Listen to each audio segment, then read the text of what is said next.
ओंकारस्तोत्र 8वा अध्याय, Romans chapter number 8.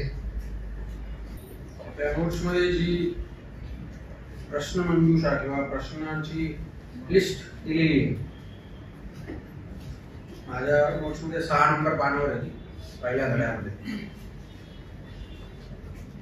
त्याच्यामध्ये 9वा प्रश्न काय आहे? जोरात वाचा.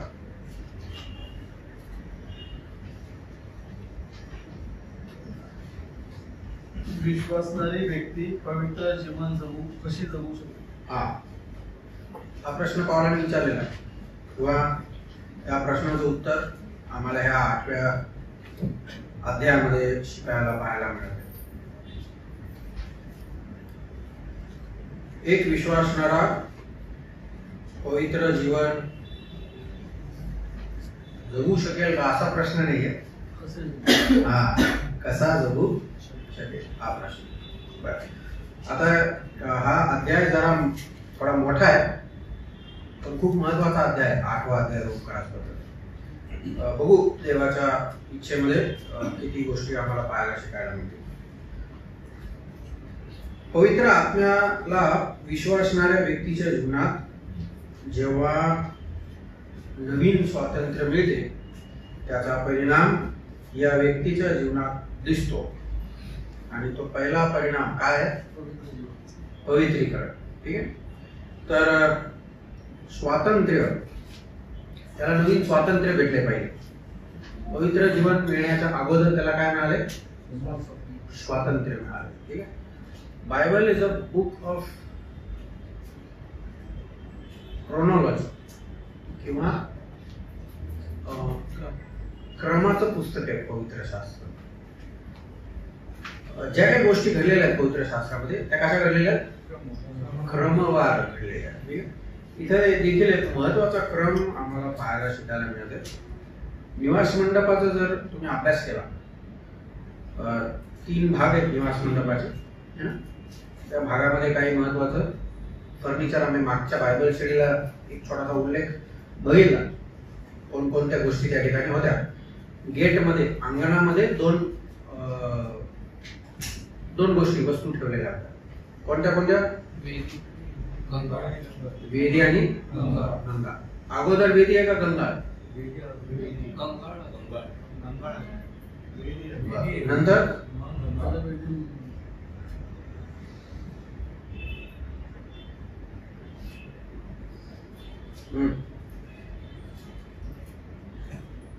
we must be a student of the scripture. आम्ही ते पाहिलं असं तर खूप महत्वाचं होतं. आम्ही देवाच्या वचनाचे काय पाहिजे? विद्यार्थी पाहिजे. कधी पण शाळेला गेलं तर चालतंय का?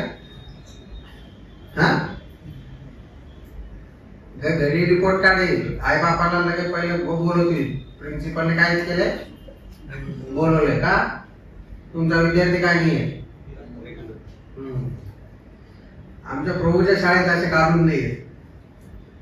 म्हणून आम्हाला वाटेल तेव्हा आम्ही काय करतो? वाचतो. वाटलं तर वाचतो, वाटलं तर नाही वाचत. जर तुम्हाला जर तुम्ही स्वतःला समजता की मी कोण आहे? विद्यार्थी आहे, तर you must behave like a student. तर दररोज तुम्ही काय वाचलं पाहिजे? प्रभूच्या चरणामध्ये बसून शिकणं, प्रभूपासून शिकणं खूप महत्वाचं आहे. ठीक आहे. तर पहिलं जे आयटम आहे, वस्तू आहे, ती आहे होम वेदी. जेव्हा केव्हा एक अर्पण आणणारा त्याचा अर्पण घेऊन येत होता, त्याचा आणि त्या गंगाळासोबत काय संबंध नाही, अजिबात संबंध नाही. त्याचा आणि गंगाळाचा संबंधच नाही. त्याचा संबंध कुठे येतो? वेदीकडे येतो. तर ते सत्य आम्हाला शिकायला मिळतं. ती वेदी दॅट स्पीक्स अबाउट सॅल्वेशन. वेदी आम्हाला तारणाचं काय दिसतं? चित्र किंवा रूप बघायला भेटतं. ठीक आहे. तर पहिलं ज्यावेळेस तो अर्पण आणणारा तिथे येतो तर पहिली व्हिजिट कुठे देतो? वेदीकडे देतो. जो कोणी येशू ख्रिस्ताच्या वेदीकडे लक्ष लागेल ते आम्हाला चित्र बघायला भेटतं. त्या अर्पण आणणाऱ्याने पहिलं लक्ष कुठं लावलं पाहिजे? वेदीकडे लावलं पाहिजे. जरी तसं कोणी असेल अजूनपर्यंत ज्याने अजूनपर्यंत वेदीकडे काय नाही दिले, पहिले गंगाळ नाही येत, पहिले काय येतं, जोपर्यंत एक व्यक्ती त्या वेदीचं दर्शन घेत नाही, दर्शन घेत नाही म्हणजे ते नाही बोलत आहे मी, ते दर्शन नाही. कोणतं दर्शन?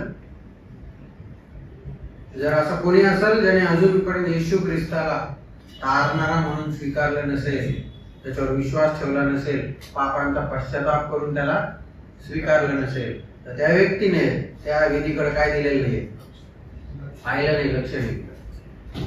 परंतु जे तुमचं तारण झालेलं आहे, तुम्ही अगोदर कुठं भेट दिलेली? हा, येशू ख्रिस्ताच्या वधस्तंभाकडे तुम्ही म्हणजे आलेले आहे.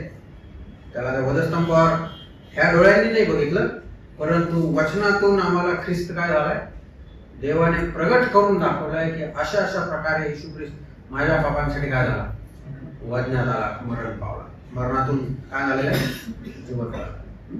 तर अगोदर त्या वेदीची भेट घेणं गरजेची बाब आहे. जेव्हा जेव्हा आम्ही उपासनेकरिता जेव्हा येतो तेव्हा कुठं भेट देणं गरजेचं आहे, त्या वेदीकडे भेट देणं गरजेचं आहे. वेदी शिवाय आम्ही पुढं जाऊ नाही शकत. ठीक आहे. म्हणून उपासनेकरिता जेव्हा आम्ही एकत्र होतो तेव्हा प्रभू पण म्हणला माझ्या स्मरणार्थ हे करा. मग माझ्या स्मरणार्थ म्हणजे काय? त्याच्या जन्मापासून तर त्याच्या मरणामध्ये खतम, उदर नाही एक खतम, मरण आहे एक स्टॉप, पण त्याच्या पुढे पण. म्हणून जेव्हा केव्हा तुम्ही ख्रिस्ताच्या मृत्यूची घोषणा कराल, त्याच्या पुनरुत्थानाची घोषणा केल्याशिवाय आमेन म्हणू नका, कृपा करून. कारण हे नाण्याच्या एक नाणं, आम्हाला नाणं तेव्हाच म्हणू जेव्हा दोन्ही बाजू काय होती, दिसतील, है ना, तर नाणं नाही शकत जन्म असल्यावर. त्या प्रकारे अनेक जण आराधना करताना मृत्यूपर्यंत येऊन काय होतात,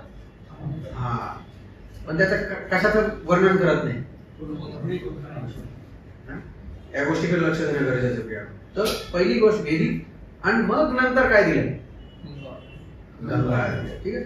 तर वेदी आम्हाला तारणाचं चित्र प्रगट करतं, साल्वेशन, पण गंगाळ आम्हाला आता होलीनेस, पवित्रीकरण किंवा त्याला सॅन्क्टिफिकेशनचं ट्रूथ पाहायला मिळते.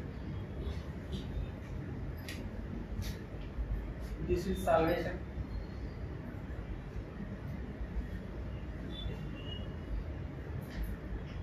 This is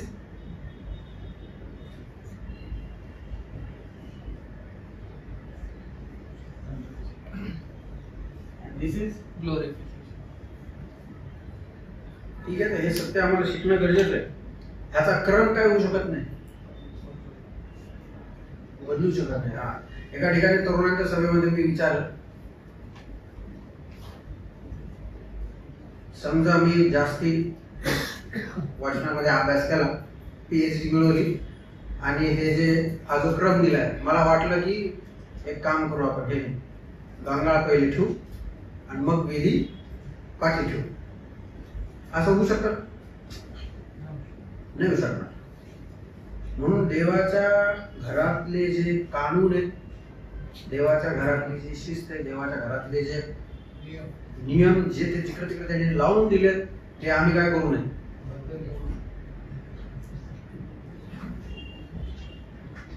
समजा मी आम्हीच्या घरी गेलो, अजूनपर्यंत बोलवलं नाही त्याने, तो भाग वेगळा आहे, पण समजा बोलवलंच येईल, आणि मग घरी गेल्यानंतर मी हे नाही म्हणू लागणार, अरे आम्ही कुठे ठेवलंय, इकडे आणून ठेवू मध्ये, असं ते कपाट इकडे कुठे ठेवलं, ते तिकडे ठेवू, असं करता येईल मला? का बरं? आबीचं घर आहे ते, आबीचे वडील तिकडे कोण आहेत, त्यांच्या म्हणण्याप्रमाणे तिथं काय काय सगळं राहील. माझी किती पण मैत्री असली तर मी त्याला काही सांगू शकत नाही त्या नियमांच्या बाबतीत, शिस्तीच्या बाबतीत. म्हणून देवाच्या घरातली शिस्त तशीच आम्ही काय केली पाहिजे. आम्ही आता कुठे आहे? देवाच्या घरात. म्हणून देवाच्या घरातली शिस्त पालन करणं आमचं काय. जर मी खूपच रीट करायला लागलो तर आधीचे वडील मला म्हणतील इकडं स्टेशन आहे. म्हणजे काय, तुला काय येते ते चेंज करायचं ते तू कुठं कर, तुझ्या तुझ्या घरात कर. म्हणून देवाच्या घरामध्ये तुम्ही मी काय करू शकत नाही. म्हणून काळजी बाळगा भावना होईल. ठीक आहे. तर पहिली गोष्ट काय, आम्हाला स्वातंत्र्य मिळालंय त्याचा आनंद आम्हाला असणं गरजेचं आहे. त्या स्वातंत्र्यामुळं पहिली गोष्ट आमच्या जीवनात काय घडली, पवित्रीकरण हा आशीर्वाद तुम्हाला आणि मला मिळालेला. ठीक आहे. पवित्रीकरण खूप महत्वाचा धडा आहे. तो आमच्या रोजच्या जीवनामध्ये, हे पास्ट आहे, हे काय रोजच्या जीवनामध्ये पवित्रीकरण असणं गरजेचं आहे. पण एखाद्या व्यक्तीला कधी समजेल पवित्रीकरण, किंवा पवित्रीकरणाच्या बाबतीत केव्हा विचार करेल?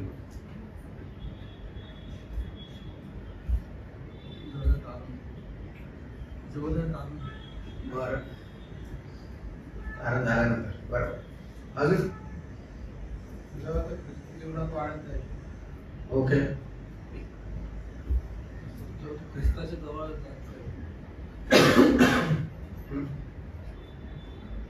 पुढे सांगायचं काय?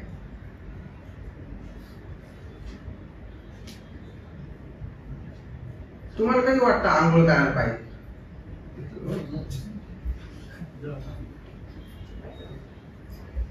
बरोबर. हा, का वाटतं आंघोळ केली पाहिजे?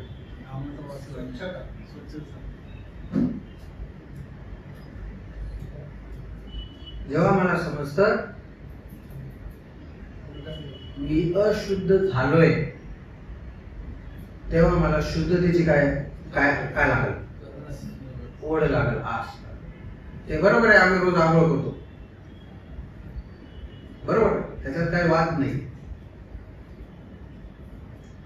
जेव्हा मी लहान होतो तेव्हा माझी आई पण मला रोज काय करायची, बाथरूम मध्ये घुसवायची.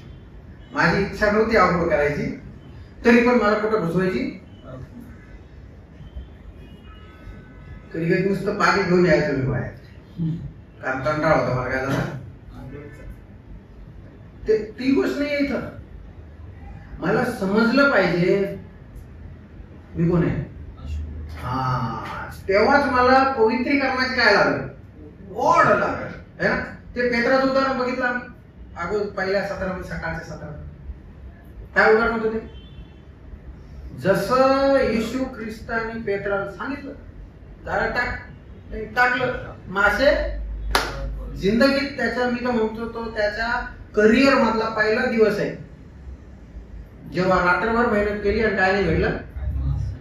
करिअर मध्ये पहिली वेळ त्याला अपयश मिळाले त्याच्या करिअर मध्ये. आणि मासेमार म्हणजे मासे पकडणारा व्यक्ती, ट्रेंड मासे पकडणारा आहे असा काल आलेला नवशिकाने येतो आणि त्याला कोण सांगत आहे,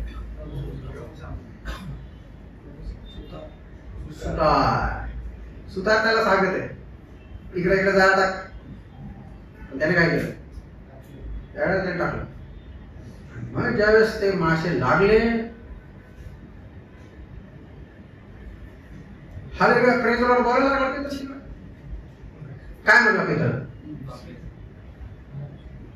विसंगत झाला. मला तर विसंगती वाटते. पवित्र शास्त्रामध्ये अनेक गोष्टी अशा विसंगतीच्या लिहिलेल्या आहेत. ते शोधणारे डोळे पाहिजेत तुमचे माझे. त्याला म्हणलेला आहे अभ्यास. तो हे नाही म्हणत मला जे पाहिजे होतं, तो काय म्हणतो, त्याला त्याच्या अशुद्धतेची काय झाली.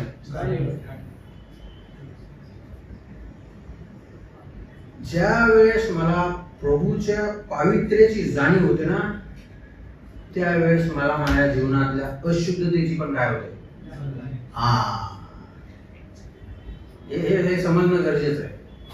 म्हणून दावीद त्याच्या स्तोत्रांमध्ये ज्यावेळेस देवाच्या गौरवाचं काय करतो तो वर्णन करतो अनेक ठिकाणी, मग त्याला समजतं देवा मला आता समजले हु आर, तू किती अद्भुत निर्माण करतास, तू किती अद्भुत कार्य केलेलं आहेस हे मला समजलंय. मग नंतर त्याला कळतं देवा जेव्हा मी सूर्यचंद्र हे ते सगळं मोठं बघतो, तुझं बाण तुझ्या हातची कृती बघतो, मग तो स्वतःकडे बघतो सगळ्यात शेवटी आणि काय म्हणतो तेव्हा आता जेव्हा मला समजले तू कोण आहे, पण जेव्हा आता मी माझ्याकडे बघत आहे तेव्हा माझ्या मनात एक प्रश्न उठला, काय तो हु एम आय. जेव्हा आम्ही प्रभूचं ख्रिस्ताचं गौरव बघतो, येशू ख्रिस्ताचं पावित्र्य, त्याचं गौरव, महात्मा, त्याचं नियंत्रण, त्याचं एक एक गोष्ट पेत्राला काय झाली समजली. म्हणून तो म्हणत आहे माझ्यापासून काय हो प्रभू दूर जा, कारण मी कसा आहे. जोपर्यंत तुम्हाला मला आपल्या म्हणजे हे युनिव्हर्सली नाही, इनवर्स प्रोपोर्शन आहे. जेव्हा मला ख्रिस्ताचं गौरव दिसतं तेव्हा मला स्वतःची काय दिसते अशुद्धता दिसते, अशुद्धता दिसते. म्हणून आम्हाला पवित्रीकरणाचा धडा तेव्हा शिकायला लागेल जेव्हा आम्ही आमच्या जीवनातले काय बघतो अशुद्धता बघतो है ना. अनेक वेळा असं होतं की मला असं वाटतं मी काही चुकलेलंच नाही, बरोबर चालत आहे मी एकदम नीट व्यवस्थित. अनेक वेळा असं वाटतं, म्हणून योग त्याच्या पुस्तकात लिहितो स्वतःच्या चुका कोणाला दिसतील, म्हणजे स्वतःच्या चुका स्वतःला दिसत नाही. त्याच्यासाठी ह्या आरशात काय करावं लागेल, जोपर्यंत आरसा बघत नाही, बघून आले का आरसा, बघितला आरसा. मी नेहमी त्या आरसाचं उदाहरण देत असतो. प्रत्येक व्यक्ती कमीत कमी किती वेळ बघतो आरसा, किरण किती बार देखता बहुत बार, फिर बहुत बार ये आईने में भी क्या करना चाहिए, देखना चाहिए. तेव्हा आम्हाला आमच्या काय दिसते आमचं अशुद्धता तेव्हा कळेल. म्हणून पवित्रीकरण, पवित्र जीवन जगणं हे विश्वासणाऱ्या व्यक्तीच्या जीवनामध्ये एक मोठा काय चूक समजणं हे आशीर्वाद. मी तो म्हणतो आशीर्वाद. ज्याला चूक समजत नाही तो अवघड व्यक्ती तो.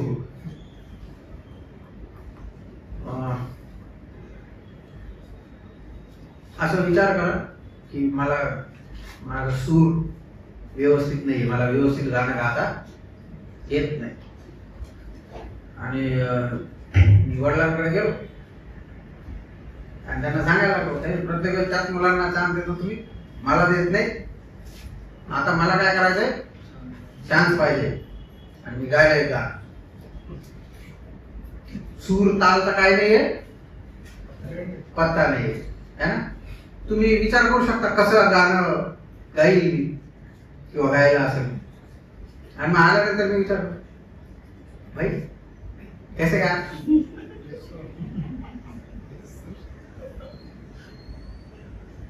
काय म्हणून भाई काय म्हणून दुसऱ्या वेळेस तिथं जाऊ नको, कारण मला माझी काय काळजी नाहीये, कळत नाही मला. म्हणून मी इतरांपुढे काय बनलोय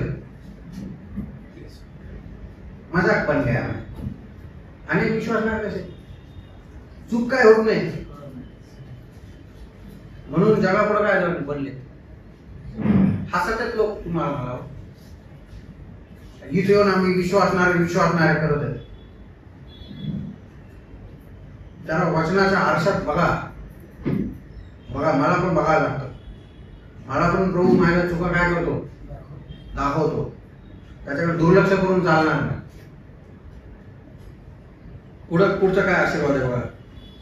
म्हणून पहिल्या वचनात तो म्हणतो ख्रिस्त येशूमध्ये असलेल्यांना काय नाही आला, दंडाची आज्ञा नाही. आता दुसऱ्या वचनामध्ये एक नवीन आशीर्वाद आहे. कुठला आशीर्वाद आहे? नवीन नियमाचा काय तिकडे आशीर्वाद. 2 नियम आहेत एका व्यक्तीच्या जीवनात काम करणारे. कोणते कोणते? पाप आणि मरणाचा एक नियम आहे. दुसरा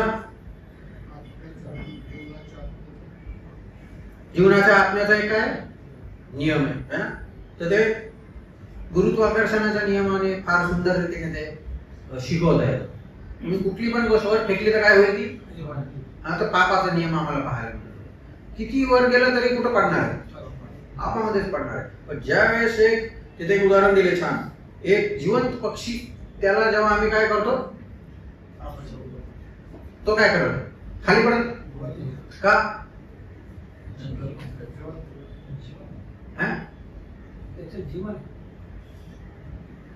ओके, त्याच्या तो जीवनाचा आत्म्याचा नियम काय करत आहे? हा, काम करत आहे. म्हणून विश्वासणाऱ्याच्या जीवनामध्ये हा नियम काय करत आहे? लागू झालाय. जेव्हा विश्वासणार म्हणजे एक पापी व्यक्ती प्रभू येशू ख्रिस्ताला स्वीकारतो, त्यावेळेस हा जुना नियम काय केला जातो? काढला जातो. आणि जीवनाच्या आत्म्याचा नियम काय केला जातो? फिटिंग व्हायला तेव्हा. म्हणून लॉ ऑफ ग्रॅव्हिटेशन आणि लॉ ऑफ एरोडायनामिक्स असे ते 2 नियम आहेत. त्या पक्षीवरती गुरुत्वाकर्षणाचा प्रभाव म्हणजे गुरुत्वाकर्षण काम करत नाही ना? करत आहे ना? It is exactly pressure on that also. पण परिणाम होते का? हा, ते विश्वासणाऱ्याचं चित्र आहे. आमच्या जीवनामध्ये पापाच्या मरणाचा नियम पण आम्हाला कुठं खेचत आहे? खाली खेचत आहे पापा. पण ज्याच्या जीवनात ज्याचं तारण झालेलं आहे, त्याच्या जीवनात हा नवीन नियम बसवलेला आहे, तो त्या नियमावर काय करतो? मात करतो. दिस इज द ट्रूथ. रोजच्या जीवनामध्ये आम्हाला पापाच्या नियमावर काय केला पाहिजे? मात करणं गरजेचं आहे. म्हणून पाऊल एका ठिकाणी म्हणतो की we are conquerors more than conquerors. म्हणजे आम्ही कोण आहे? विजयाचं जीवन जगणारे लोक आहेत, पराजयाचं नाही. अनेक लोक कोणतं जीवन जगत आहेत? आणि मग खाली जस्टिफिकेशन असतं सगळ्यात खाली. शेवटी आम्ही कोण आहेत? माणसं, माती आहे.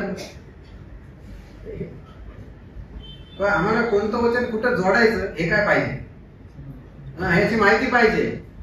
त्याला हर्मन्युटिक्स म्हणतात. हर्मन्युटिक्स. कधी वेळ मिळाला तर त्या विषयाचं काय करा, कोणतं वचन कुठं काय करायचं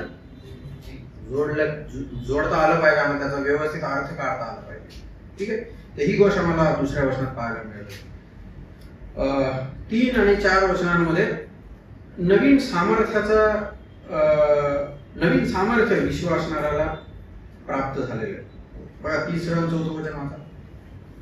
कारण नियमशास्त्र देह स्वभावामुळे दुर्बळ झाल्या कारणाने जे त्याला असाध्य ते साधण्याकरता देवाने आपल्या स्वतःच्या पुत्राला पापमय देहाने व पापाबद्दल पाठवून देण्यामध्ये देहामध्ये पापाला दंड आणण्यास ठरविले.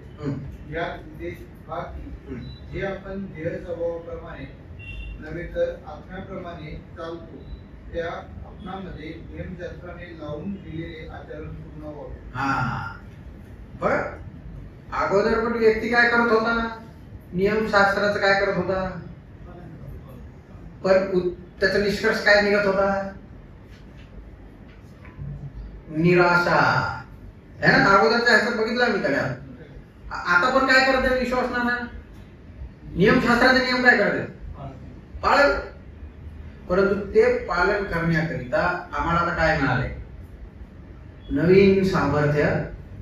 येशू ख्रिस्ताच्या अद्भुत बलिदानामुळे आम्हाला ते प्राप्त झालं. ठीक आहे. तर या सामर्थ्याने आम्ही काय मिळवतो? रोजचं पवित्रीकरणामध्ये आम्ही काय होत जातो? हळूहळू वाढत है ना. जसे आमच्या लेकरं आता जातील, शाळा सुरू होईल आता है ना. आता कोणत्या वर्गात गेले? पुढच्या वर्गात गेले. प्रत्येक वर्षी एक विद्यार्थी कुठे जातो? पुढच्या वर्गात जातो, त्याच्या जबाबदाऱ्या काय होत जातात, त्याचं शिक्षण काय होत जातं, वाढत जातं. अगदी त्या प्रकारे विश्वासणाऱ्याच्या जीवनामध्ये पवित्रीकरणाचा दर्जा काय झाला पाहिजे, वाढला पाहिजे. पापाच्या बाबतीत आम्ही सेन्सिटिव्ह होणं खूप गरजेचं आहे. हे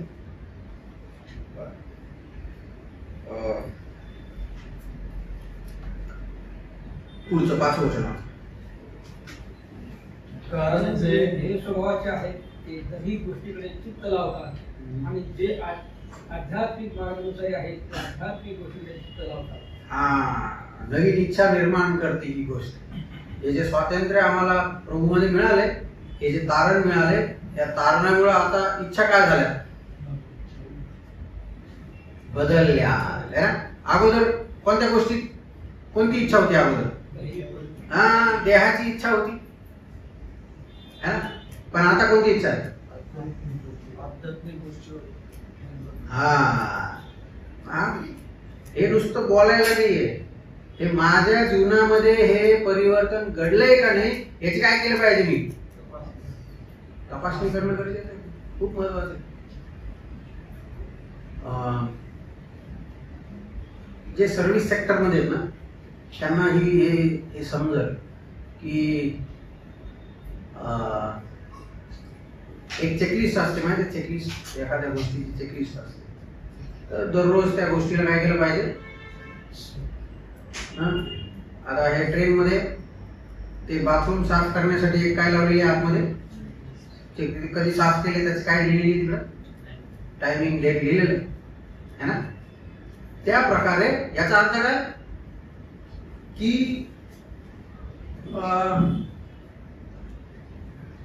तपासणी झालेली आहे त्या गोष्टीची. अगदी त्या प्रकारे आमच्या जीवनामध्ये ही तपासणी होणं गरजेचं, महत्वाचं आहे की माझ्या जीवनामध्ये आता हळूहळू देहाच्या गोष्टी काय झालेल्या आहेत, कमी होणं गरजेचं आहे आणि आध्यात्मिक गोष्टी काय झाल्या, वाढल्या. कधी कधी काही बंधूजन येऊन असं म्हणतात मला, ब्रदर मी काय प्रभू पासून जास्त लांब पण नाहीये आणि जास्ती दोन्हीतून एक होईल. एक तर तुम्ही प्रभू पासून लांब आहेत, नाही तर तुम्ही प्रभूच्या बीच में का स्टेशनच नाहीये. म्हणून असं कोणी असं नाही करत सावध राहा, तसं नाहीये. एक तर प्रभूच्या जवळ, नाही तर प्रभूकडे नाही. म्हणून माझ्या इच्छा आता बदलल्यात का नाही, अजून पण मी देहाच्या गोष्टींचं मनन चिंतन, देहाच्या जगातल्या गोष्टीत माझं मन जर रमत असेल तर प्रश्नचिन्ह आहे, ते सोडवणं गरजेचं आहे. बघा पुढचं वचन 6. कारण देह स्वभावाचे चिंतन हे मरण, पण आत्म्याचे चिंतन हे जीवन व शांती आहे. बघा परिणाम दिलाय तिकडे, नवा परिणाम. काय परिणाम घडलाय,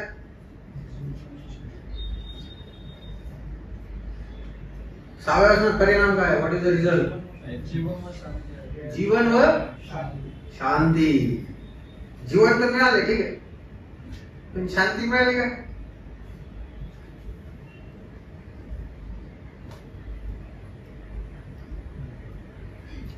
पवित्र शास्त्र 2 शांतीच्या बाबतीत लिहिलं. एक हे मी सगळं शिकवलंय, हे सगळं आपल्या सिलेबस मधलं सांगत आहे मी. Peace with God, peace of God. देवा बरोबर शांती, देवाची शांती. ठीक आहे. तुमच्या जीवनामध्ये देवाची शांती, देवाबरोबरची शांती कधी गमवल्या जाऊ शकत नाही, परंतु देवाची शांती आम्ही काय करू शकतो, घालून टाकू शकतो. वेगवेगळ्या पापाच्या गोष्टीमुळे म्हणा किंवा वेगवेगळ्या परिस्थितीमुळे म्हणा आमच्या जीवनातली शांती कधी कधी निघून जाऊ शकते. 7 वचन. कारण देह स्वभावाचे चिंतन हे देवाबरोबर वैर आहे, ते देवाच्या नियमतत्वाच्या अधीन नाही आणि त्याला तसे होता येत नाही. आता नवा दृष्टिकोन आहे तिकडे. आता दृष्टिकोन त्याचा काय झालाय धारण पावलेल्या व्यक्तीचा आता बदललाय. अगोदर दैहिक गोष्टीचं चिंतन मनन होतं, परंतु आता दृष्टिकोन काय झालाय बदललाय. बघा, तारण पावलेल्या व्यक्तीच्या जीवनामध्ये हा नवीन दृष्टिकोन असणं गरजेचं आहे. देवाविरुद्ध बंड व द्वेषाची जागा आता समर्पणाने घेतली. अगोदर देवासोबत काय होतं वैर होतं, परंतु आता काय झालंय समर्पण, अधीनता. देवाच्या वचनाच्या बाबतीमध्ये नो कॉम्प्रोमाइज. विश्वासणारा म्हणजे no compromise whatsoever the cost. म्हणून तडजोडीचं जीवन हे विश्वासणाऱ्यासाठी नाही. विश्वासणारा त्याचा दृष्टिकोन आता काय झालाय बदललेला. समर्पणाचं जीवन त्याला शिकणं गरजेचं. त्यात जीवनाची नवीन क्षेत्रे आहेत, म्हणजे वेगवेगळ्या क्षेत्रांमध्ये त्याचा दृष्टिकोन काय पाहिजे आता बदललेला असणं फार गरजेचं आहे, महत्वाचं आहे. व्यक्ती देहाने नाही तर आत्म्याने जगू लागते. जी व्यक्ती देहात असते तिच्या देहाच्या गोष्टी ऐकते व त्यानुसार जगते. जी व्यक्ती आत्म्याने जगते ती तिचे जीवन देवाला काय करते समर्पण करते. बर 11 वर्ष बघूया. ज्याने येशूला मेलेल्यातून उठविले त्याचा आत्मा जर तुम्हामध्ये वस्ती करीतो, तर ज्याने ख्रिस्त येशूला मेलेल्यातून उठविले तो तुम्हामध्ये वस्ती करणाऱ्या आपल्या आत्म्याने तुमची मरते शरीरे ही जिवंत करेल. ओके, बघा या ठिकाणी आम्हाला नवीन आश्वासन आहे, नवीन अभिवचन प्रभूने आम्हाला दिलेले. विश्वासणाऱ्यामधील पवित्र आत्मा हा पुरावा देतो की जसा ख्रिस्त मरणातून उठविला गेला तसेच तेही मरणातून काय झालेले उठविले जाणार आहे. या 3 पदरी तारणाचे प्रत्येक वेळी तुम्हाला काय असली पाहिजे आठवण असली पाहिजे. या ठिकाणी पण तो ते शेवटच्या वाक्यामध्ये उल्लेख करते, तो तुम्हामध्ये वस्ती करणाऱ्या आपल्या आत्म्याने तुमची मर्त्य शरीरेही काय करत जीवन करत. म्हणजे हे कुठल्या तारणाच्या बाबतीत उल्लेख करते कोण शरीराच्या तारणाच्या बाबतीत या ठिकाणी उल्लेख झालेला आहे. ठीक आहे, तर हे 3 पदरी तारण तुम्हाला वचनांमध्ये अनेक ठिकाणी पाहावयास मिळेल. परंतु जसं पाऊल तिमोथेला लिहून सांगतो की you should be able to rightly divide the word of truth. वचनाची योग्य काय करणार पाहिजे आम्ही विभागणी त्याला डिसेक्शन म्हटलेलं आहे. ते करणं खूप गरजेचं आहे. ते तेव्हा होईल जेव्हा आम्ही वचनाचे काय असू अभ्यासक असू, अभ्यास करणारे असू. बर, तर देवाचा आत्मा आपल्या आत्म्याला काय देतो साक्ष देतो की आम्ही मेलेल्यातून काय झालो आता जिवंत झालेले. म्हणजे आम्ही आता देवाचे कोण आहेत मुलं आहेत.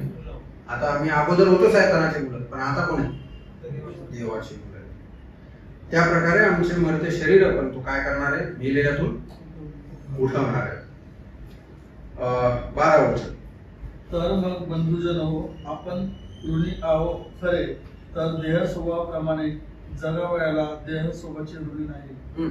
या ठिकाणी आम्हाला नवीन निष्ठा बघण्यास मिळते. निष्ठा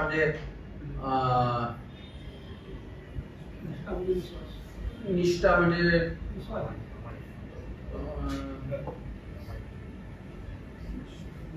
भरवशाप्रमाणे किंवा विश्वासाच्या बाबतीत आम्हाला त्या ठिकाणी पाहावयास मिळते. काय पाहायला मिळते आमची सर्व मालकी आता शरीराची नाहीये परंतु कशाची आहे आत्म्याशी. आता जडले गेलेल्या शरीराची मालकी आपल्यावरून काय झालेली आता निघालेली आहे. आपली निष्ठा कशावर पाहिजे आता आत्म्यावरती, आत्म्याच्या एक गोष्टीवरती आता आमचं लक्ष असणं गरजेचं आहे. पुढे काय लिहिलं 13 वर्षांमध्ये, कारण जर तुम्ही देह स्वभावाप्रमाणे जगाल तर तुम्ही मरणार आहात, परंतु जर तुम्ही आत्म्याने शरीराची कर्मे ठार मारली तर जगा. आता नवीन कर्तव्य आहे तिकडं, न्यू रिस्पॉन्सिबिलिटीज. काय रिस्पॉन्सिबिलिटी आहे? शरीराची कर्म काय करायची? मारायची.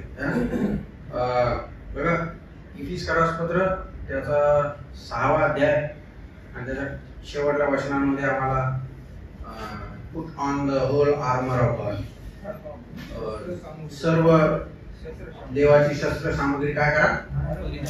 परिधान करा, धारण करा, है ना? जवळपास सर्व जे शस्त्र आहेत ते डिफेन्स साठी वापरलेले आहेत. फक्त एक शस्त्र असं आहे जे ऑफेन्सिव्ह आहे, म्हणजे जे काय आहे ते, हा ठीक आहे. तर इथं काय लिहिलंय बघा, 2 गोष्टी आहेत, एक आहे डिफेन्स, एक आहे प्रहार, ऑफेन्स, है ना? तर ते उगाच दिलेलं नाही. डिफेन्स करून करून शेवटी ताकद काय होणार आहे, म्हणून एक शस्त्र दिलंय, त्याचा वापर करणं गरजेचं आहे. प्रत्येक वेळेस आम्ही देवाचं वचन आम्हाला कुठे घेऊन येते? तरवार कसं चित्र आहे? Word of God. देवाचं प्रत्येक वेळेस आम्हाला वचन तिथंच घेऊन येते. देवाचं वचन काय केलं पाहिजे? वाचलं पाहिजे. देवाचं वचन अंतःकरणात पाठ करून ठेवलं पाहिजे. तर आमचं हे नवीन कर्तव्य आहे की आम्ही देहाची कर्मे काय केली पाहिजे? ठार मारली पाहिजे. मारत आहेत का आम्ही? जर आम्ही देहाची कर्म ठार नाही मारली तर काय होईल? जीवन जगणार नाही. तर ते आम्हाला ठार मारायचं. जर आम्ही त्याला ठार नाही मारलं तर ते कर्म आम्हाला काय करतील? ठार मारतील. दाविदाचं खूप सुंदर उदाहरण आहे आमच्याकडे. दाविदाच्या पुढे पण बत्शेबासोबत जे काही पाप घडले त्याचं त्यांनी त्या देहाच्या कर्माला काय करायला पाहिजे होतं? मारायला पाहिजे होतं. पण त्या कर्माने त्याला काय केलं? म्हणून एका ठिकाणी असं वाचलं मी की दाविदाने एका मोठ्या गल्ल्याला काय केलं? डेव्हिड किल्ड अ जायंट असं लिहिलंय. परंतु दुसऱ्या ठिकाणी असं लिहिलंय, म्हणजे त्या लेखकाने असं लिहिलं, जर was another giant who killed. म्हणून जर आम्ही देहाची कर्म कृत्य जर ठार नाही मारली तर ते एक वेळ अशी येईल, ते आम्हाला काय करत? मारल्याशिवाय राहणार. म्हणून हे नवीन कर्तव्य आमच्याकडं, देहाची कर्म ठार मारणे.